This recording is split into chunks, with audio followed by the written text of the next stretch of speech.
Okay, we are live. Welcome, everyone, to our March Liberalism in Practice, our Liberal Values Lab, excuse me. Welcome to Cory Clark. Thank you for joining us. It is Women's History Month, so we are doing a lab, thank you, Cory, on women. And little introduction to Cory. She is a behavioral scientist. She is a self-proclaimed contrarian and skeptic. And since the age of 7, when she disproved the evidence of Santa Claus, which I think you might have ruined your cousin's Christmas. So there's that. I didn't tell her. Well, you're now, unsurprisingly, the director of adversarial collaboration, the Adversarial Collaboration Project, and visiting scholar at the University of Pennsylvania. And when you gave this talk at USC and someone asked you how your work was received, you said that most people wanted to throw you down an elevator shaft. And instead, I invited you to bring your contrarian self to ILV. So welcome. And now for our audience, you get to be a part of this discussion. And as part of the discussion, if you are on ILV's X or on YouTube, if you just type in your questions, we will get to them probably more towards the end of Cory's presentation. But if there's something burning, I'll try to interrupt her as needed. So then with no further introduction, Cory, thank you for joining us. I will pull up your slides and look forward to from Worriers to Worriers. That's a tongue twister. Women on Joyce Benenson. The cultural rise of women. Thank you, Cory. Thank you very much for having me. The woman who said she wanted to push me down an elevator shaft later came by and said she was joking, so it's fine. Okay, so let's see. Oh, if I click here and then, can you confirm that looks good? It looks perfect. Okay. Yeah, so I'm presenting on what is, I guess, essentially a hypothesis I have that I've been thinking about for a while, but I hadn't been talking about much or writing about much.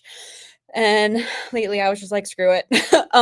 So I've presented on this a few times now, and I've been learning more as I go. But these ideas are all very much in development.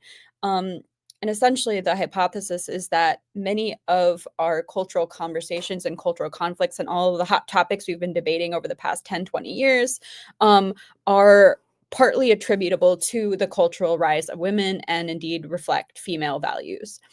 To fully explain my hypothesis, I think it's super useful to have a quick little lesson on evolved psychological sex differences. Now, some scholars are skeptical of these differences still, but I think they provide a really useful framework for explaining, why these differences exist and what function they serve and why they exist for very, very good reasons. So men and women, because they face different evolutionary pressures, this means that they evolved different psychological priorities and preferences on average. So for women to pass on their genes, they need to stay alive for a very long time. They need to prioritize their survival and then taking care of their offspring. They have to survive, of course, at least the full 9 months of their pregnancy, but really they need to stay alive for another 5, 10, 15 years after that. Human children, of course, can't take care of themselves at all when they're young, and they're still pretty helpless through childhood. So for women to be reproductively successful, they really had to take care of themselves in order to take care of their children. So women benefited from avoiding risks, from befriending highly trustworthy and equal status others. So they're trying to create a little social community of people who they have complete confidence are going to help them and support them and not pose any risks of harm to them. Eliminating costly others. So if somebody signals that they are a costly partner, they're competitive, or they're jealous, or they might harm the woman somehow or take her mate, then women will exclude those people, those peers, from her social circle. And then, of course, they also have to have high concern for protecting vulnerable others.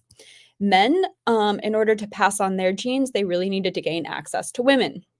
And the way they did this was by climbing status hierarchies, displaying their merit to their peers so that other men would give them resources and defer to them, which would help them attract women.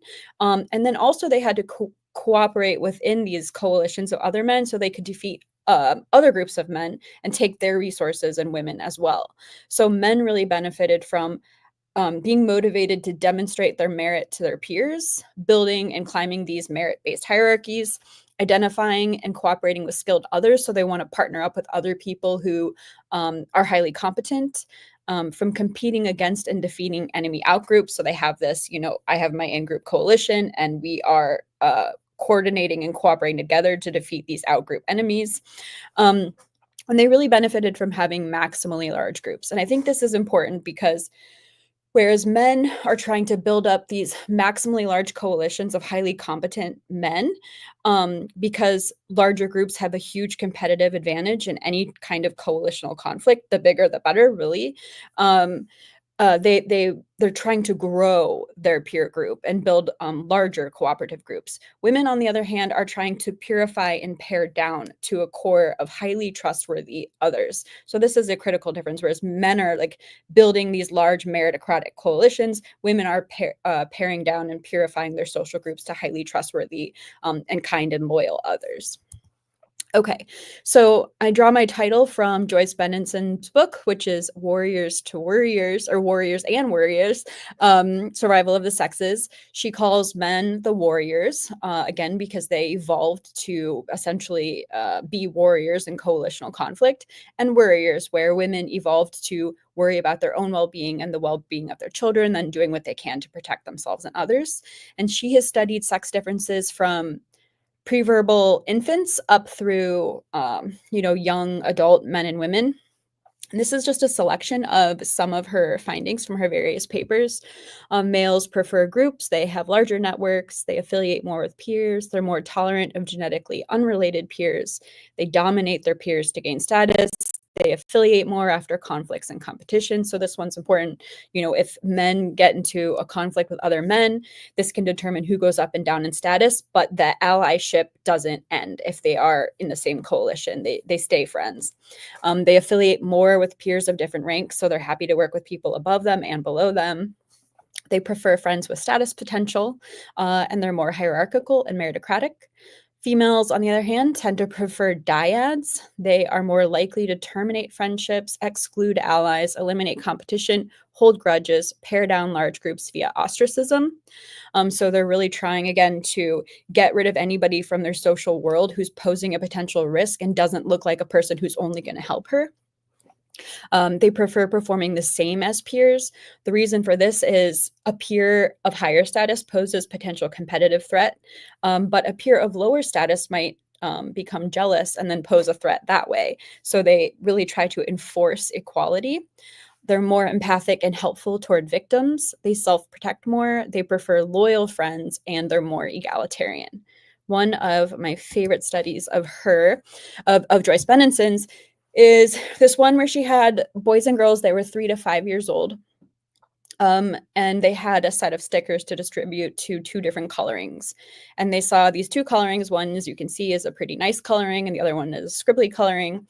And what she found across these different samples of these 3 to 5-year-old boys and girls is that little boys were relatively more likely to give more stickers to the good coloring, whereas little girls were relatively more likely to distribute the stickers equally. So even from a very young age, we start to observe this difference where males prefer to reward merit and females prefer to distribute equally and create equity. 2 disclaimers. I might not have to say this to this group, but I've not usually said this to other groups either, but these sorts of criticisms and complaints come up.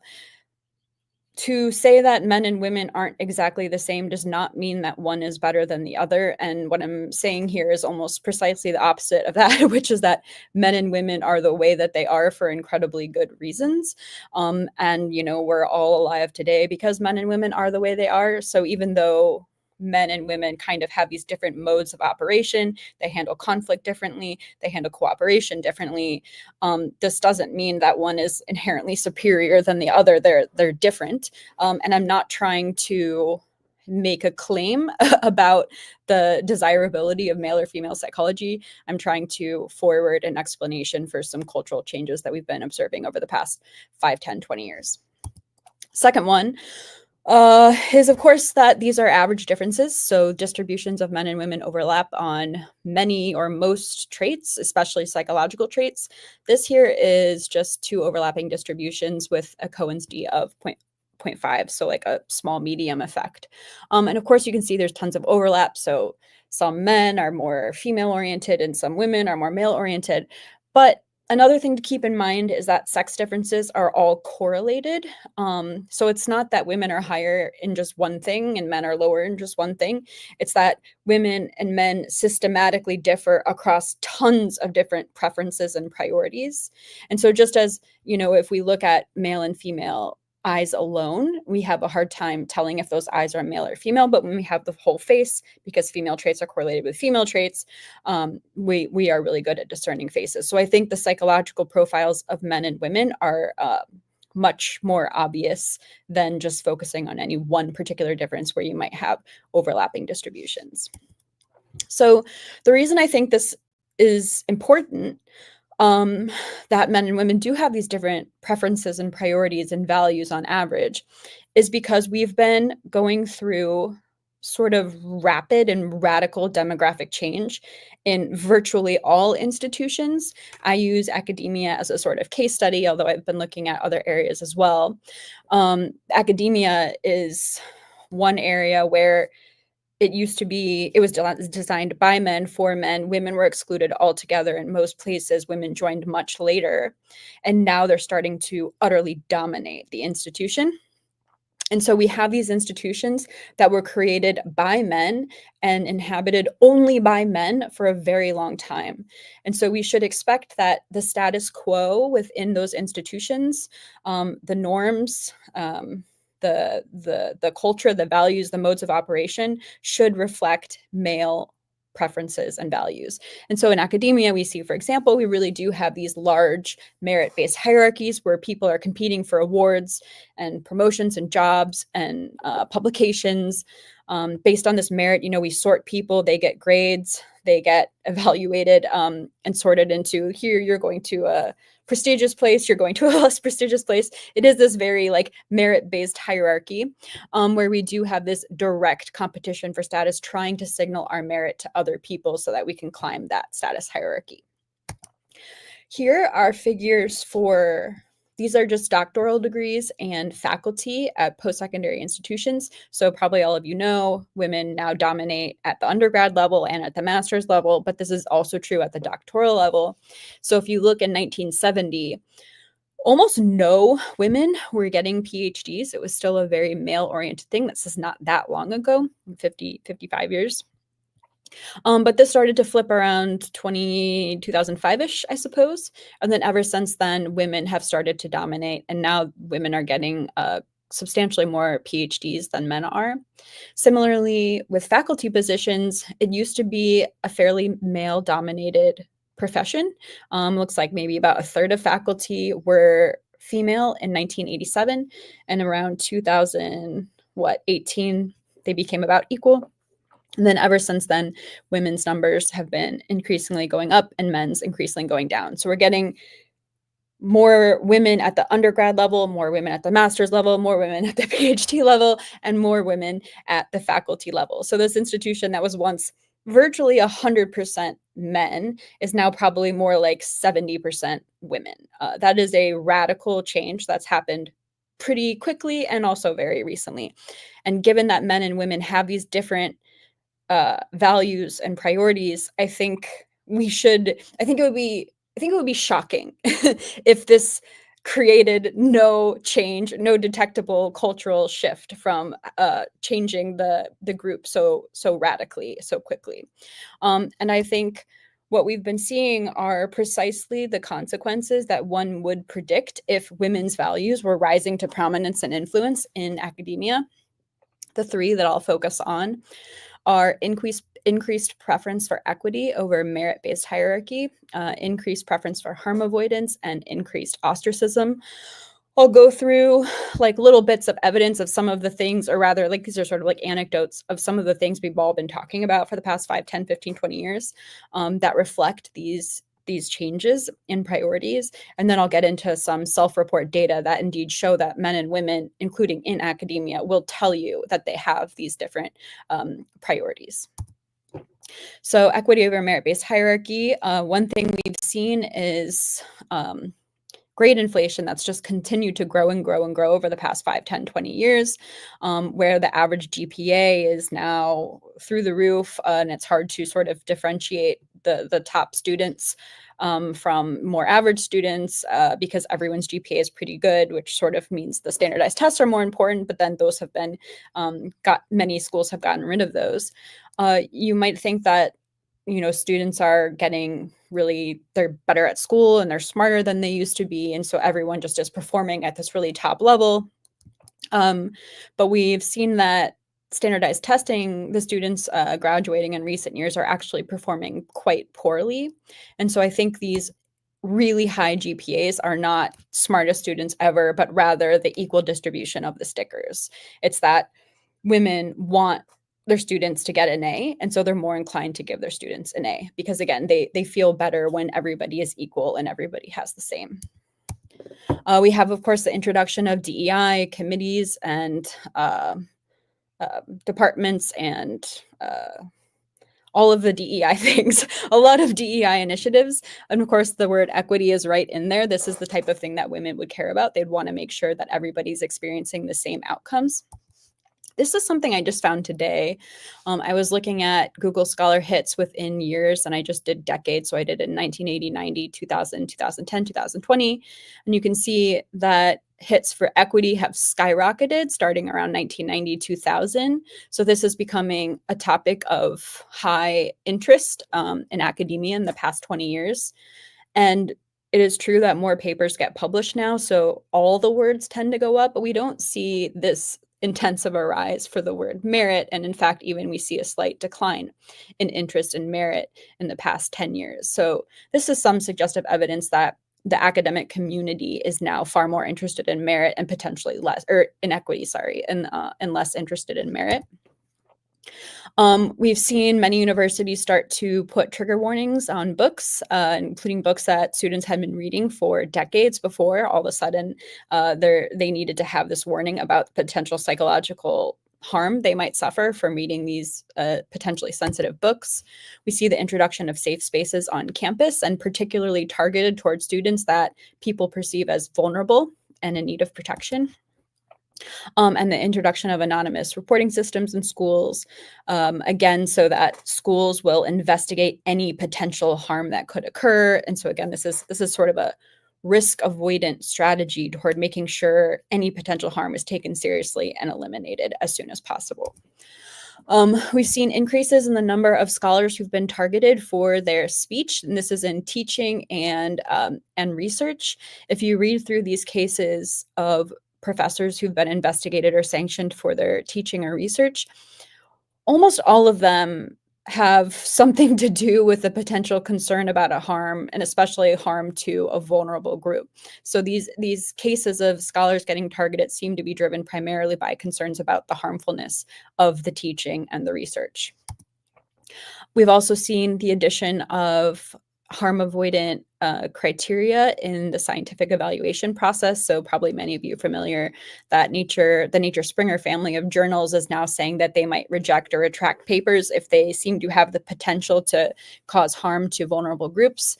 All of these changes that have been happening, different kinds of changes, but they all reflect the same kind of thing, and it's trying to avoid harm, potentially at the expense of other things.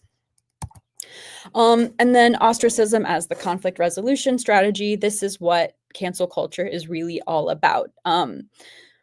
Whereas, in a male conflict, if there is a male conflict or a male screws up and everyone agrees that male screws up, that man's status would take a hit and he might get kicked down the status hierarchy, but he'll have a chance to work his way back up and reprove himself, because men can't afford to be booting people out of their social groups left and right, because again, they're trying to be building these maximally large groups and taking advantage of everybody's skills and abilities and contributions. So if somebody can contribute something, we don't want them out of the group forever. In contrast, women, if a person signals that they're a risky partner, even if they are a talented or a competent person who could contribute to the group, if they signal to me that they're a risky, untrustworthy person, I want nothing to do with them ever again. And I want nobody I know to have anything to do with them ever again. And this is really the kind of thing we see in cancel culture, where someone says something stupid or immoral, and people are calling for them to lose their job and be essentially booted from polite society for eternity. And this is something that's more similar to a female conflict resolution strategy. Self-reported differences. I'm only going to present I think a third of the data that I have for this, because it gets boring because it's all so similar. But there have been many studies of men and women in academia looking at undergrads and also grad students and also professors, but then also the public's attitudes about higher education and academia. And they all show the same kinds of things. So I'll give you sort of a selection of some of these findings. I'm working on a paper right now for the Journal of Controversial Ideas that is almost finished. So soon I will release a full table with all of these data if you're interested. But this is a 2017 YouGov survey with 2,300 US adults. These aren't academics, they're just adults' attitudes about academia. And they found that a majority of men opposed protecting students from offensive ideas, supported controversial speakers' rights to speak on campus, and opposed confidential reporting systems for offensive comments, whereas for all of these, majority of women held the opposite views. So they support protecting students from offensive ideas, oppose controversial speakers' right to speak on campus, and support confidential reporting systems for offensive comments. This is a 2021 CSPI survey, and this one was of academics and PhD students across the US, Britain, and Canada.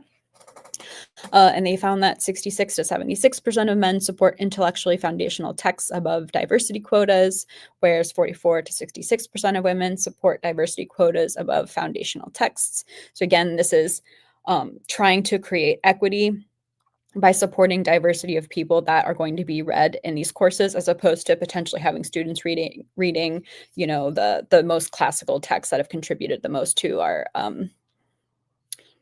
intellectual discovery. Female academics are more supportive of dismissal campaigns against colleagues who reach controversial conclusions. This has been replicated a few times. Women tend to be more supportive of firing people, punishing people, removing people from leadership positions if they said or did something that suggests they're potentially going to cause harm to vulnerable others. A 2018 Knight Foundation survey with around 4,400 college students found that a majority of men supported protecting free speech above promoting an inclusive society and opposed shouting down speakers, whereas for both of these, a majority of women felt the opposite. So they valued promoting an inclusive society above protecting free speech, and again supported shouting down controversial speakers. These are differences. So on the left, we have a figure from this Roush et al. Paper with 574 undergrads, grad, and PhD students. This is a replication of this same method with 140 US faculty. And what they were essentially asked to do was they were given 100 points and then distribute them across these different academic priorities. And what you see across both samples is that men were more supportive, or rather prioritized more than women, academic freedom, advancing knowledge, and academic rigor, which is the same among professors. Whereas female undergrads and grad students and faculty were relatively more prioritizing of social justice and emotional well-being than men. This is a paper of mine, and I think I'll present 2 or 3 sets of findings from this paper. This was a survey of 470 psychology professors. If you're interested in more of these data, you can find them in this paper here, because I think there were like 10 or 12 different kinds of items that we asked about. We had a question: should scholars be completely free to pursue research without fear of institutional punishment for their conclusions? Among men, you can see the majority of male psychology professors say yes, fewer say it's complicated, and almost none say no. Among women, of course, almost none say no. However, the majority say it's complicated, whereas fewer say yes. So women are thinking, somewhat supportive of academic freedom, but also thinking we need to be balancing that with other concerns, and potentially, if needed, somebody should be punished for their research. We asked if pursuit of truth and social equity goals appear to come into conflict, which should scientists prioritize? Similarly, we see men, most of them say truth, whereas fewer say it's complicated. Women, the majority say it's complicated, whereas fewer say truth. And this here is specifically for the goal of equity. It's not general moral goodness. It's specifically in promoting equity. And they think that we need to be balancing the pursuit of truth with that moral goal. This is support for retracting papers for various reasons. We can see that pretty much everyone supports retracting papers for data fraud or analytic errors, and both men and women are similarly supportive of retracting papers for those reasons. Where we start to see differences are the ones that are getting into more ethical issues. In particular here, if the conclusions could harm vulnerable people, women are much more supportive of retracting papers than men. And similarly, if there are risks that extremists might misconstrue and weaponize the results, women are more supportive of retracting papers for that reason than men are.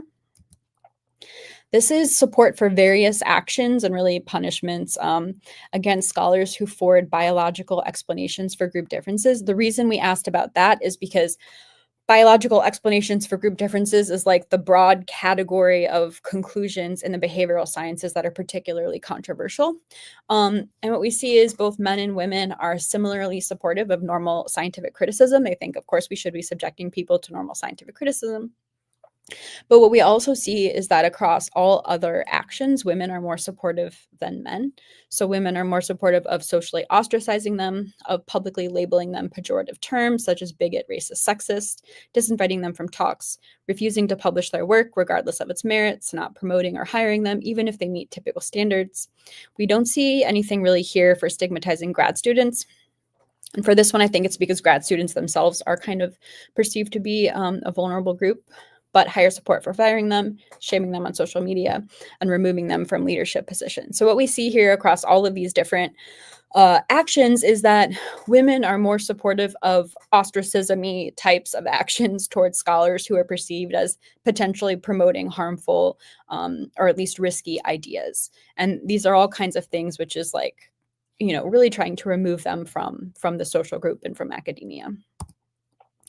So what I think's been happening is that we have women, the Worriers, who got labeled the Worriers because they are risk averse and they're really good at taking care of themselves and they're really good at taking care of vulnerable others and they're really great mothers and caregivers. This set of psychological traits that earned women the label of the Worriers, when it manifests in institutions and particularly academia, but I think other institutions as well, it becomes warriors for justice.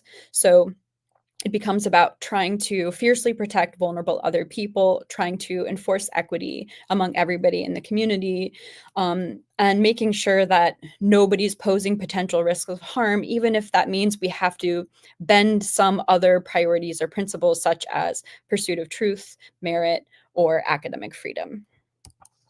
So I'll toss out a few other ideas. I think that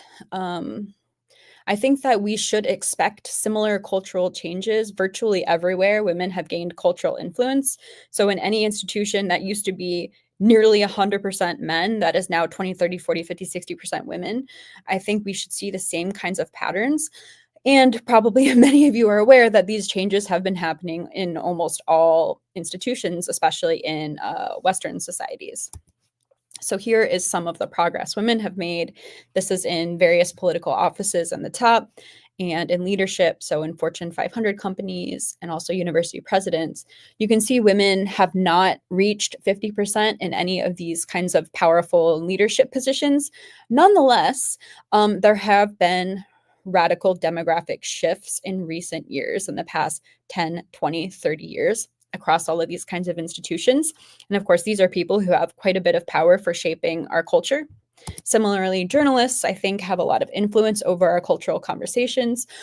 This is from 1958. It used to be the case that at the New York Times, female journalists, even though women actually have a slight edge in writing over men, they tend to be better writers than men.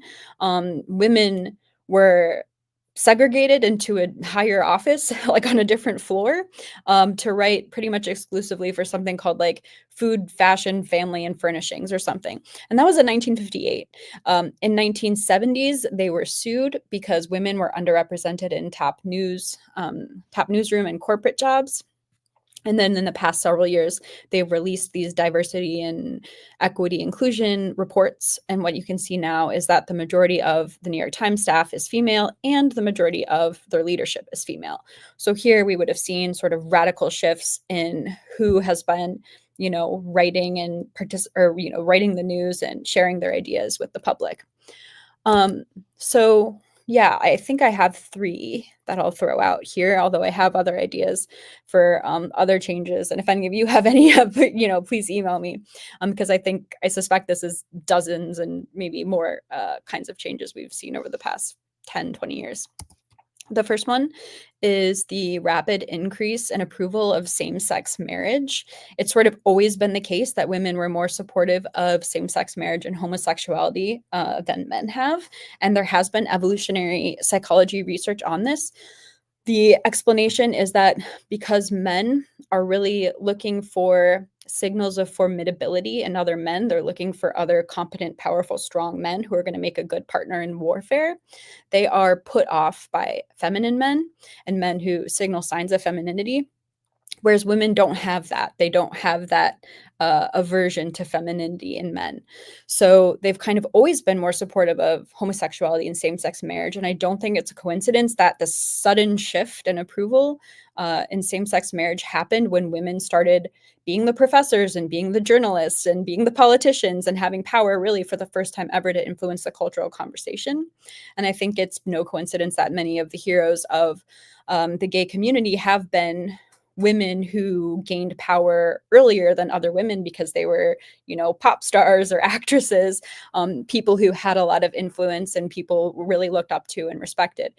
So I think women probably, their participation in culture at least expedited the acceptance of same-sex marriage, if not potentially, maybe it could have not even happened if women hadn't gained so much power and influence. Increased concern for animal welfare. The whole plant-based diet movement and all of the, vegan Impossible burgers and Beyond burgers, women are more vegan than men are. Women care more about animals than men do. One thing we can see that I think is relevant to academia is that our use of animal testing has declined. And it's really started to decline around the time that women were starting to dominate in academia. And I can imagine that it would be possibly the case that women were getting into laboratories for the first time ever and seeing some of the ways animals were being treated and started to push back against that. And so we've started to phase out some of the more cruel practices, or at least some of the practices that the benefit wasn't clearly outweighing the potential cost of causing suffering to the animals. Another is the fall of competent but criminal men. I kind of have this like Me Too picture, and I know it's sort of a bad example because that's been a gendered issue for other reasons. But I think it's probably also partly because men and women value leaders in a different way, because men care about coalitional functioning, they really want competent leaders who help the coalition be successful. And if there was a member of that coalition that was a great leader and was helping everyone be really successful, nowadays it would be helping everyone make a lot of money, the men would be more willing to look the other way if that person was up to other business that they shouldn't be up to. Whereas I think women wouldn't care as much. They wouldn't be as enamored with a strong, powerful, competent leader. And so they would be more likely to call out immoral behavior in competent leaders. Of course, not to their face. They would do this through HR because women wouldn't put themselves at risk facing somebody like that, usually. I wanted to test whether this was a sort of plausible thing that was happening. So just a few weeks ago, I ran a little survey where I asked men and women how much they agree with statements. For a group to be successful, sometimes you need a leader willing to bend the rules. Men agree with that more. If the CEO of a top performing organization is accused of unethical behavior, but these accusations are not easily verifiable, it is okay to let the CEO keep working. Men tend to agree with that, whereas women tend to disagree with that. When thinking about your preferences for a leader, how do you rate the relative importance of this person being a morally good person versus being highly skilled and competent? Men slightly prefer highly skilled and competent, whereas women slightly prefer a morally good leader.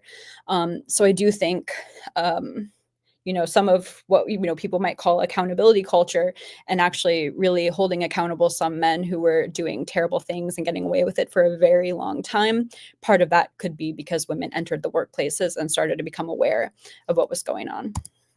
There are other things too, but those are a few. There are two potential reactions, I think, that people have had or could have.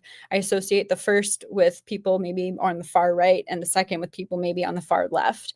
The first would be rolling back women's rights and otherwise demonizing women. I think men and women are like this for good reason. I think societies have achieved great progress by allowing women to enter the workforce and having their contributions and their intellectual contributions.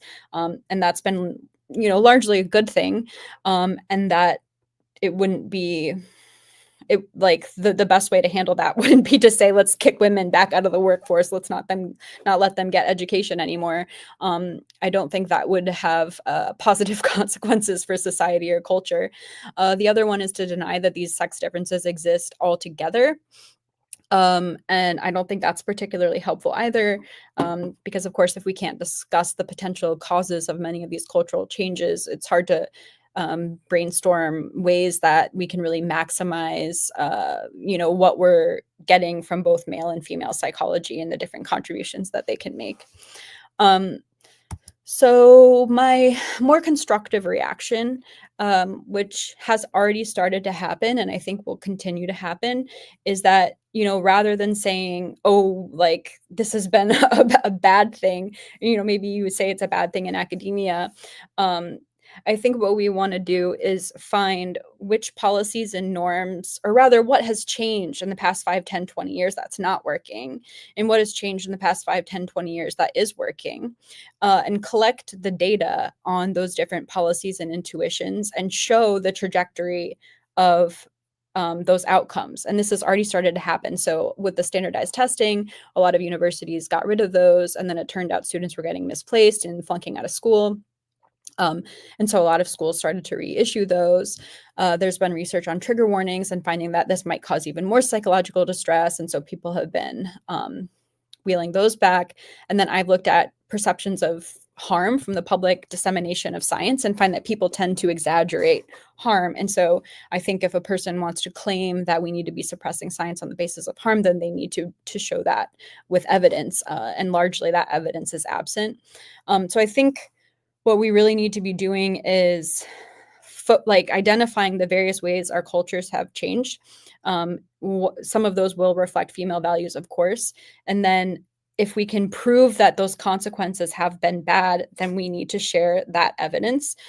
If we can prove those consequences have been good, then we need to share that evidence. And then we can use that evidence to appeal to the priorities that men and women have, which I think is human progress and student progress, intellectual progress. And so I think if we can demonstrate that merit is really important in this one context, well, show me why, and then we can agree, oh, we need to be grading students fairly in order to sort them into the right careers so that people are good at their jobs and we avoid lawsuits and those sorts of things. And then I think by identifying where male and female psychology has produced really positive changes versus more negative changes, then we can really get the best of both brains and take advantage of the kinds of cultural changes that women have brought in that have been positive, while not necessarily having to suffer some of the potentially more negative consequences. And that would be my optimistic potential way of dealing with this issue. That is all. So actual constructive solution versus Yep. reactive solution. Yep, I've got you off. You're good. We've got a lot of comments. I'll try to get through quite a few of them before our hour is up. I do want to laugh first and say one of the people who appreciate your work asks you to be careful around stairs for at least a while. Thank you. So We're looking out for you, Cory. We've got another question here. Have you been a target of a dismissal campaign because of your research? Dismissal campaign. Or cancellation campaign, if you will? I've definitely been targeted to smaller or greater degrees at various points. In some cases, those have had larger consequences. In some cases, they've had smaller consequences. I think like I used to say I was canceled light, but now I'm not sure if I even can say I was canceled light because so many people have been more canceled than I have been canceled. So yeah, no, I don't know. Like I've received some pushback and I've had some colleagues say some pretty nasty things about me. But I've persevered, so I don't have too many complaints. So yet, anyway. Well, you gave us the two sides of kind of the reactive response to your research. What, if I can push you more on that, what has been maybe the most egregious thing said to you or claimed about you as a result, given that, there's these two different sides that both have problems with what you've done? Yeah. I've had people get pretty angry about so some scholars get pretty worked up about just the evolved psychological sex differences. One thing that's sort of amusing about that I saw in my taboos paper was whereas men, psychology professors, male psychology professors, mostly agree that yes, men and women have evolved different psychological characteristics, whereas female psychology professors are still on the fence on that one. They have not made up their minds yet, and so we see a sex difference in belief about sex differences. Um, um, so some people get irritated about that, and think that I'm calling for women to be like banned from academia, that I think someone says something like, oh, she thinks women's little brains can't do science or something like that, which I've never said anything like that. But on the other side, I've seen people say things like repeal the 19th, and I think they're joking. But nonetheless, I think that's the concern. It's like people on the left are afraid people on the right really will try to take away women's right to vote, participate in culture, be journalists, get an education. I'm not worried about that. I don't think we're at risk of that happening. But yeah, people have said that, and I'm just like, eh. Or with regard, it's interesting because we have several comments with regards to psychology where the disparity between men and women in psychology is really where quite stark. Yeah. It So it the thing that's been surprising to me is that when you look down the line of all of these different issues, the majority of men and the majority of women fall on the opposite side of should we prioritize X or Y? And the differences aren't always big, but it's like 60% of men say X and 60% of women say Y. Well, then if you have 51% of women, then you're going to get Y. And so, like, when it comes to making decisions about, say, something like, should we use DEI statements in hiring? Well, that's either going to be yes or no. And so if you have more women, it's going to be yes. And if you have more men, it's going to be no. And even if the difference is maybe only 60% of women want diversity statements, if you have more women, you're going to get them. So like you can kind of see that sometimes these effects like happen in the world in a bigger way than they look in statistics. another question for you. An awful lot of women are following Trump and he's rewarding them with high-powered appointments. He got elected even though more women are eligible to vote. What do you make of that? Yeah, so I think there's started to be a backlash to the feminine, wait, some people call it the feminization of culture. And I think some of the consequences of the feminization of culture have been obvious and have been felt by people, and people are starting to rebel. So like even the whole cancel culture thing, eventually we all knew someone who was treated super unfairly by a giant mob of people, and we were like, holy crap, what's going on? This is terrible. And so I think like some of the and the same thing with the DEI thing, I think got out of control for a lot of people, and the obsession with equity got out of control for a lot of people. Um, and so I think what we're seeing now is the backlash to some of the negative consequences of the cultural rise of women, where we've been able to see that some of these values aren't working where they've started to take place. So I think they talk about wokeism, and people have like different estimates of like whether has woke peaked or we continue to get more woke. But I really do think in terms of like the mainstream public, woke probably did peak a few years ago. And I think that is precisely because of a backlash to the observation of the negative consequences of some of these priorities bubbling up and then taking over and taking control and changing things really fast before we had good data on whether those policies were going to work. And then it turns out a lot of them don't. So that would be my explanation for that. But of course, some people would have always voted for Trump. Right. Yeah. So you had mentioned in your reactive kind of the issues around the reactive part of your studies is the negation of gender differences. Has that been, you also said that same-sex marriage, we've seen more acceptance towards that as women have become, more visible in the workplace and the, corporate spaces.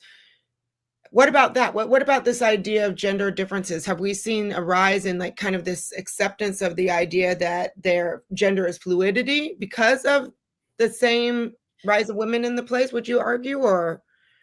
Yeah, that's a good question. I do think it's the same sort of flavor, but also the T got lumped in with the LGB issues, like the LGB part came first, and then it sort of transformed into a different sort of cultural movement. But I think probably because um, they all became part of the same sort of pride movement, women would have been more positively inclined toward it. Also, I think women probably view trans people as more vulnerable. Another one that I didn't present, cultural change I didn't present on, is that women are more uh, concerned with invisible harm, and they're more protective of people's psychological well-being. So whereas men are more inclined to step up to help when someone's physically injured, like you can tell, you can see that they're injured, women are particularly inclined to help people who are suffering emotional or psychological problems.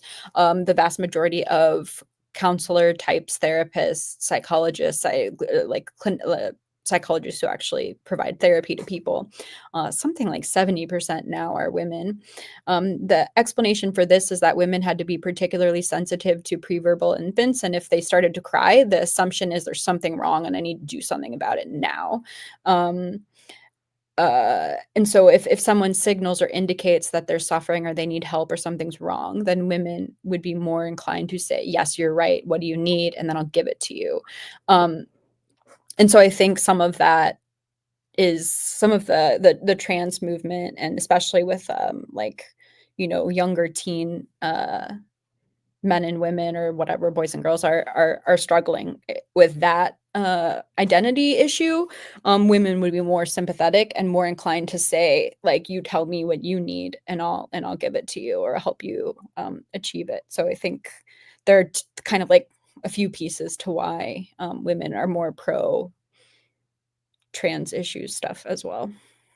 So another question on evolutionary science, and I'm absolutely not a scientist in this regard, so bear with me. We see, and I think as you started the conversation, a lot of the differences between men and women, caregivers, et cetera, really started, in a world where we didn't have the technologies and the advancements, where that wasn't as, it's still incredibly important, obviously. I mean, well, I might say something controversial here, but women have babies. So, that's kind of like built in there. But, now that there's more opportunities, more technology, is there ever a time where we will evolutionize, if that's even a word, beyond these more discrete, disparate gender differences? Yeah, that's a good question. It would happen very slowly, but I do think there will be something's gonna happen. I think the biggest thing is birth control. Um, so that I don't know what that's gonna do. Birth control will probably have a huge effect on men because women have more control over whether they procreate with a man, so they can have sex with a man but not agree to have his children until he agrees to marry her. Um, so that should select for men who are more willing to commit and invest in women. And so men, I think, should become more monogamous. But these things take a really long time because humans are fairly slow to reproduce. And so none of us will be alive to see any of that. But yes, anytime there's like a change, uh, that changes the way people mate, eventually that's going to have consequences. Of course, we can get into the AI, people having, if we're all going to be like having sex with AI bots, like that's going to be an issue too. So who knows? But yeah, the stuff changes. It's very slow, and it would be hard to predict exactly how. Right. Well, speaking of things changing, so I've got another question from the audience. Great inflation started during the Vietnam War to keep men in school and safe from draft. Men protecting men. What do you make of that? Yeah, so great inflation has been something that people have been discussing for quite a long time. And it's continued to increase for many decades. So if you look back, people even start talking about great inflation, several decades ago, but the GPAs keep going up and up and up and up. And what you get is, I'm not saying that that explanation is wrong, but I'm saying that even at K-12, which has been more female dominated for longer, it still has become increasingly female. And of course, the same goes for college as well. And in both K-12 and college, GPAs have continued to grow for many decades. I don't know exactly when it started, and I'm not saying that that's 100% of the explanation, but I do think it's a very plausible one, especially considering that it continues to go up as women continue to dominate both at K-12 and as faculty at post-secondary institutions. So, an interesting comment. Male and female professors are rated on all the same things except for one thing, empathy. And so maybe this suggestion is maybe women teachers or professors are responding to expectations and not their instincts as teachers. I'm not sure what that means. Well, I'm not sure about the rating. Like, I don't know if I'm not sure what the commentator is speaking about as far as rating, if it's just like an actual survey being taken or if just women are more rated along lines of empathy or expected empathy. And Mhm. so there's that expectation whether or not women will choose to kind of play that role versus Mhm. because they feel they need to, because they're seen as that is Yeah. necessary in the women's position versus actually having this instinct to be empathetic. Yeah, these things tend to often be bidirectional, whereas if someone's inclined a particular way, people will start expecting that person to fulfill that role, and then that person will start to fulfill that role more, and then people will expect it more, and it goes on and on. I've certainly talked to professors where they feel like their students, female professors, they feel like their students talk to them about their family problems and their relationship problems and all these things and that aren't like directly related to the course. And they think that male professors probably don't get that as much. But then, yeah, there's the question of, is this completely arbitrary? The students just decide to tell their female professors those things, or is it that female professors seem more understanding and nurturing and caring and willing to have those conversations than male professors are? So I do think it's both. I think if people are inclined in a particular way to start off, then you're going to get that cycle reinforced over time, and then those differences can grow. So, with regards to academia specifically, why have we seen that change? Is it that men have become less interested in being in academia, or that women are more interested in being academia, or is it maybe both and? I think it's both. So of course, initially it would be women were allowed to be in academia for the first time ever, and of course the prospect of being able to have one's own career and take care of oneself and not have to rely on a man, and then be able to have that independence would be really attractive. Women are better in academia than men are. So from K through 12 and in colleges, girls and women perform better. They have higher GPAs. Um, and so they do well, whereas boys and men struggle more. Another thing that I think is potentially happening, and I read this in someone's blog. I should try to find out who this person is because I've mentioned it a couple times now. But he mentioned that, I think it was he, that uh, men really want to gain status by competing against other men. And so once institutions hit a certain point of percentage of women, men are less interested in competing for status within that domain. So if academia is now 60-70% female, men don't feel good beating women at the awards and the jobs and, the pubs because they want to dominate other men. And so as an institution becomes more female, it becomes less attractive to men, and then they have to leave and go find something else to do where they're competing against men.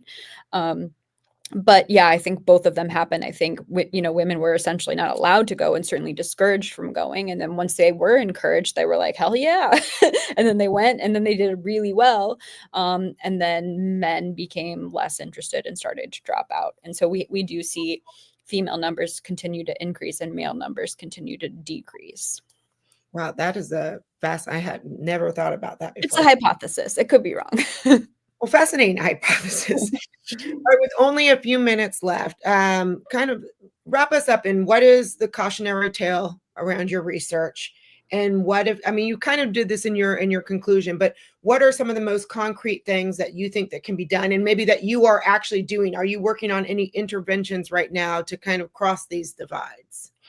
Yeah, so I think essentially when academia and other institutions were almost 100% men, the people within those institutions shared more of the same intuitions and values and priorities, and that those things didn't need to be checked because people shared them. And now that women have started to come in very large numbers, they're starting to challenge um, a lot of those intuitions and norms that don't cohere with their values and priorities. And I think this actually provides a really useful opportunity. I mean, it's going to be more work because now we have to prove what works with data and conduct the research. But in the end, we should end up in a better position because we should be able to identify what men were doing that wasn't really optimal and what women now have added that might not be optimal. And then, by really studying the problem, we can come to understand, how does academia work best, for example. So yeah, I think it's a big job, and I think it calls for everyone. Like more people need to be studying, what are the consequences of grade inflation, or what are the consequences of getting rid of um, standardized testing, and what are the consequences of trigger warnings and safe spaces, and are these things worrisome or are they perfectly fine? What are the consequences of having these DEI policies? And maybe elements of them are helpful and other elements are not.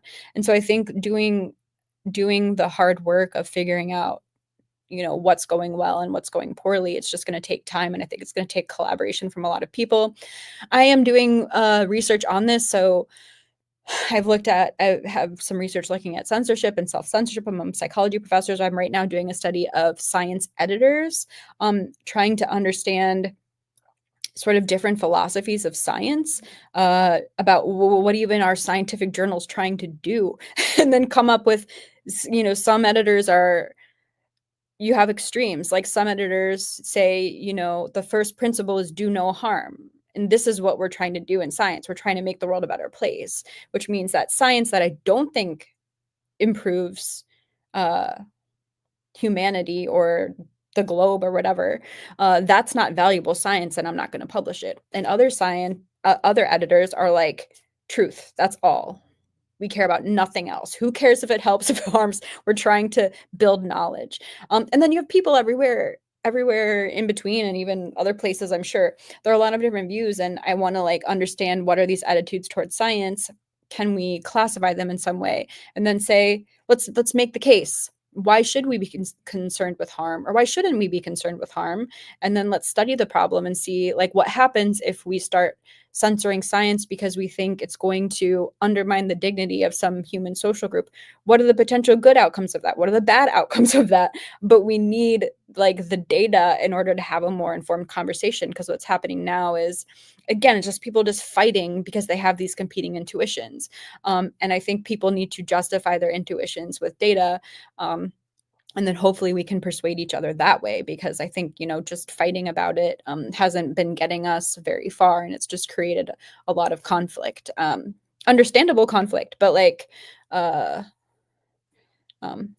think we can resolve these issues. It's just going to be a lot of work. And so everyone listening, go out and do some research. There's my take home. Cory, thank you for sharing your fabulous brain and your work and your research and your time with us. And for our audience, if you missed some of this, you can find it on YouTube and on ILV's X. So with that, Cory Clark, thank you so much. Thank you for having me. And thank you, attendees. I'm sorry I can't see you. Bye now.